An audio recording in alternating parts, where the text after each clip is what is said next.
Medicine की information हासिल करने के लिए मज़ीद अच्छी वीडियो देखने के लिए हमारे चैनल को सब्सक्राइब करके साथ ही के बेल आइकन को प्रेस कर लें। नहमदुहु व नुसल्ली अला रसूलिहिल करीम, अम्मा बाद। अस्सलाम वालेकुम दोस्तों, उम्मीद है सब खैर वाफियत से होंगे। आज हम बात करेंगे सरतान का इलाज।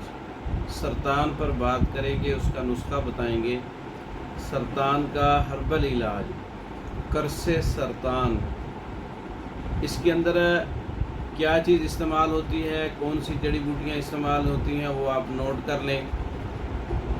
सरतान मुहर्रक 20 ग्राम, तबाशीर, कहरबा, पोस्त, खशकाश और काफूर संग जराहत, गुल आरमनी हर एक 3 ग्राम, नशास्ता गंदम, मगज़ तुख्म खयारीन हर एक 10 ग्राम, गुल सुरख, रब असूस, गूंद कतीरा, समग अरबी, तुख्म खरफा, बिरियाँ हर एक 9 ग्राम, अफ्यून 1 ग्राम, छान कर लुआब बही दाना के साथ कर्स बना सकते हैं। कर्स टिक्की टाइप होता है, टिक्की को कहते हैं।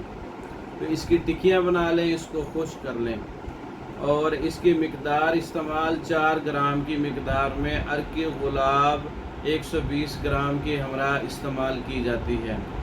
ये सरतान का बेहतरीन इलाज है। जिस मरीज़ की तशख़ीस हो चुकी हो कि इसको सरतान है, तो उसका एक हर्बल नुस्खा है। टिक्की टाइप आप या पाउडर टाइप आप बना सकते हैं इसको। तो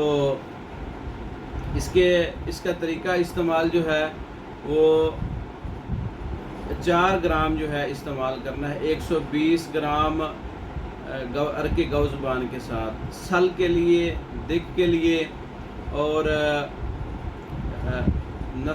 नफसुद्दम के लिए बहुत मुफीद है। हर किस्म की खांसी तक का इलाज है बेहतरीन। तो ये है करसे सरतान का नुस्खा, आप खुद तैयार कर सकते हैं। तैयार शुदा मंगवाने के लिए हमारे व्हाट्सएप पर रब्ता कर सकते हैं। हमारी वीडियो को लाइक करें, शेयर करें, हमारे चैनल को सब्सक्राइब करें। दूसरी वीडियो तक के लिए इजाज़त दें। अस्सलाम वालेकुम।